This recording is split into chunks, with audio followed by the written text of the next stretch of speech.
Hola, hoy vamos a meternos de lleno en una de las ideas más potentes y, para qué negarlo, más polémicas de Sigmund Freud, la idea de que en la infancia existe una vida sexual. Una teoría que, según él, es la clave para entender uno de los grandes misterios de nuestra propia mente. Para desgranar todo esto vamos a seguir un recorrido muy lógico. Empezaremos con un enigma que nos afecta a todos, luego veremos cómo Freud le dio la vuelta al concepto de sexualidad, exploraremos cómo se manifiesta en el cuerpo, cómo lo controlamos y al final, qué significa todo esto para nuestra vida adulta. Muy bien, pues vamos al lío.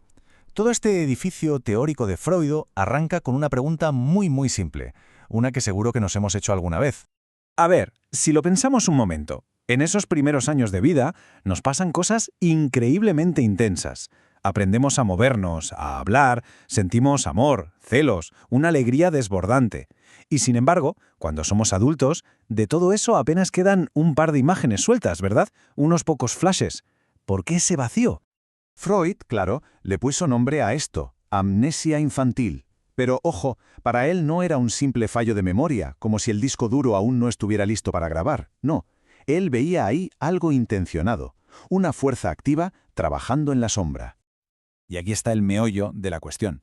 La teoría de Freud es que esos recuerdos no se han borrado, siguen ahí, pero han sido apartados de nuestra conciencia, reprimidos. Y la pregunta del millón, claro, es ¿por qué? ¿Qué narices pasó en esos años para que nuestra propia mente necesite escondernos esa información? Bueno, pues la respuesta de Freud fue una auténtica bomba para la sociedad de su época y nos lleva de cabeza al segundo punto de nuestro recorrido. Pensemos en el contexto. En aquella época se veía la infancia como un paraíso de inocencia, totalmente asexual, y de repente llega Freud y dice, nada de eso. Afirma que la pulsión sexual no aparece de la nada en la pubertad, sino que está ahí desde el minuto uno, y que de hecho es fundamental para nuestro desarrollo. Es súper importante entender bien a qué se refería para no caer en malentendidos. Cuando Freud habla de sexualidad infantil, no está hablando de sexo como lo entendemos los adultos. Se refiere a algo mucho más básico y amplio, la búsqueda de placer a través de la estimulación del propio cuerpo.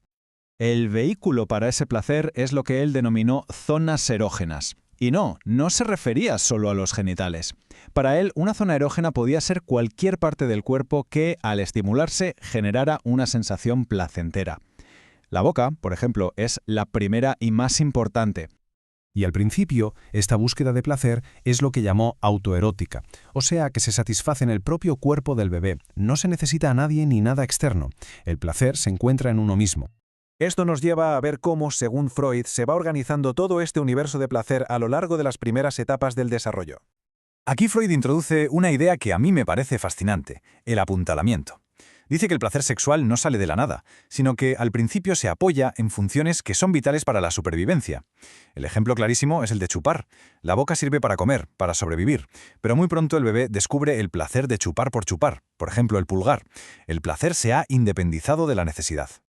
A partir de esta idea, Freud describe dos grandes fases.